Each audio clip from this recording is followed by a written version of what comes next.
రాజంపేట నియోజకవర్గంలో టీడీపీ ఓడిపోవడానికి కేవలం నాయకత్వ లోపమేనని, కార్యకర్తల లోపం కాదని మాజీ రాష్ట్ర కల్లుగీత కార్పొరేషన్ డైరెక్టర్, మాజీ సర్పంచ్, ఒంటిమిట్ట మండల టీడీపీ సీనియర్ నాయకులు కొమర వెంకట నరసయ్య, రాష్ట్ర తెలుగుదేశం పార్టీ మహిళా కార్యదర్శి, మాజీ ఎంపీటీసీ ఓబినేని సుబ్బమ్మ అన్నారు.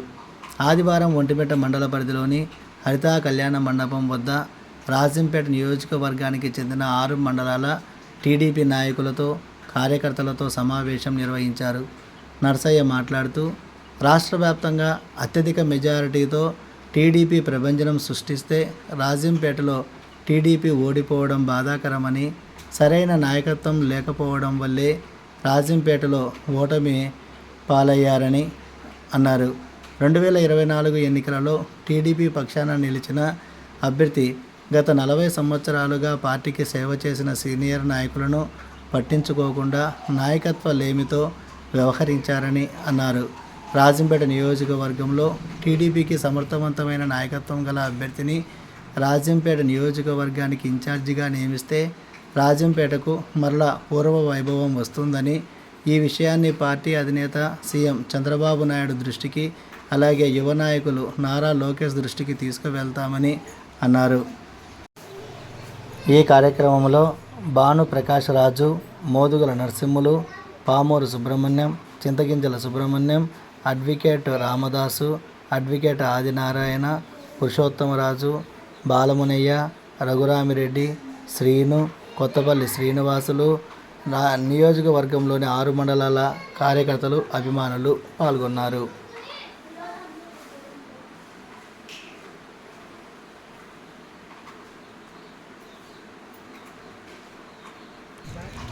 నా ఆహ్వానం మేరకు, ఒంటిమిట్ట నాయకుల ఆహ్వానం మేరకు ఇక్కడికి వచ్చిన వీరపల్లి, అదేవిధంగా రాజంపేట, మిగతా మండలాలకు చెందిన నాయకులకు పేరు పేరున నమస్కారాలు, ధన్యవాదాలు. ఈరోజు ముఖ్యంగా ఈ విందు సమావేశం ఎందుకు ఏర్పాటు చేస్తామంటే, పార్టీలో కొంత శూన్యత భావం ఉంది. ఆ శూన్యత భావం ప్రజల్లో, కార్యకర్తల్లో, నాయకుల్లో, ముఖ్యంగా తెలుగుదేశం పార్టీని అభిమానించే మహిళల్లో ముఖ్యంగా ఈరోజు రాజంపేట నియోజకవర్గానికి మనకు అందబోయే ఫలాలు ఎలా అందుతాయనే ఒక చర్చ నడుస్తుంది. గతంలో కూడా ఈ విషయం చెప్పాను మీకు. ఈరోజు రాజంపేట నియోజకవర్గంలో మన దురదృష్టం కొద్దీ మనం ఓడిపోయినాం. రాష్ట్రంలో తెలుగుదేశం తుఫాను వీసింది. ఆ తుఫాన్లో కేవలం రాయలసీమలో 7 సీట్లు పోయినాయి. ఆ 7 సీట్లలో మనం కూడా ఉన్నాం.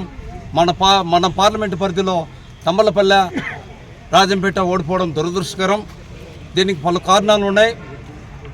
నాయకులైతే ఎలాంటి స్వార్థం లేకుండా, ఎవరి దగ్గర పైసా ఆశించకుండా, కార్యకర్తలు వాళ్ళ శ్రమ కొద్దీ వాళ్ళు పనిచేశారు. కాకపోతే ఇక్కడ కొంత నాయకత్వ లోపం కారణంగా ఈరోజు మనం ఓడిపోవడం జరిగింది తప్ప దీనికి వేరే కారణం అంటూ లేదు.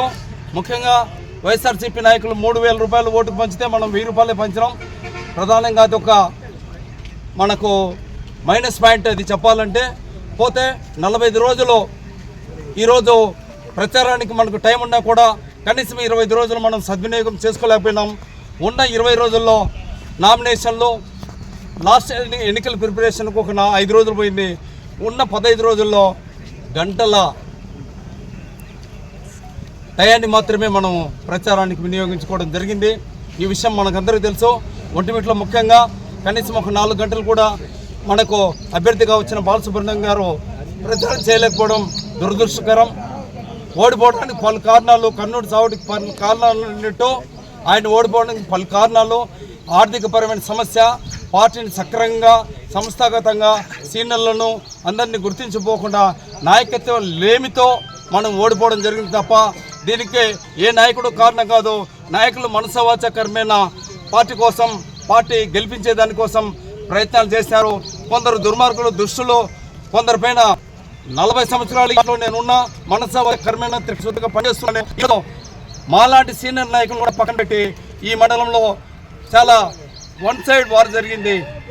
ఈ మండలం కాదు, అదేవిధంగా రాజంపేట, నందలూరు, సిద్ధోటం, పీరుపల్లి గుండుపల్లి మండలాలు కూడా ఇదే పరిస్థితి మనకు ఎక్కడ పోయినా కనిపించింది. ఈ మనం ఓడిపోవడానికి మన నాయకుల లోపం కానీ కార్యకర్తల లోపం కానీ లేదు. ఖచ్చితంగా తెలుగుదేశం పార్టీ అభిమానులందరూ కూడా తెలుగుదేశానికే మద్దతు పలికారు. కాకపోతే ఈ నాయకత్వాన్ని నడిపే సామర్థ్యము లేక మనం ఓడిపోయామని చెప్పి ఈ విధంగా మీ అందరి ముందు నేను తెలియజేస్తున్నా. రాబోయేలో ఖచ్చితంగా ఈ నియోజకవర్గంలో ఖచ్చితంగా ఒక మంచి అభ్యర్థికి ఇన్ఛార్జిగా ఇచ్చి పార్టీని ఖచ్చితంగా విజయ తీరాన్ని నడిపించేదానికి ఒక సమర్థుడైన నాయకుడిని గౌరవనీయులు చంద్రబాబు నాయుడు గారు, మన యువనేత లోకేష్ గారు చొరవ చూపి ఒక మంచి నాయకుడిని ఇక్కడ నియోజకవర్గం ఇన్ఛార్జిగా నియమిస్తారని మేము ఆశాభావం వ్యక్తం చేస్తున్నాం. ఆ క్రమంలో మేము రాబోయే కొద్ది రోజుల్లో నాయకులను ఉన్నత స్థాయి నాయకులందరినీ కూడా కలవడం జరుగుతుంది.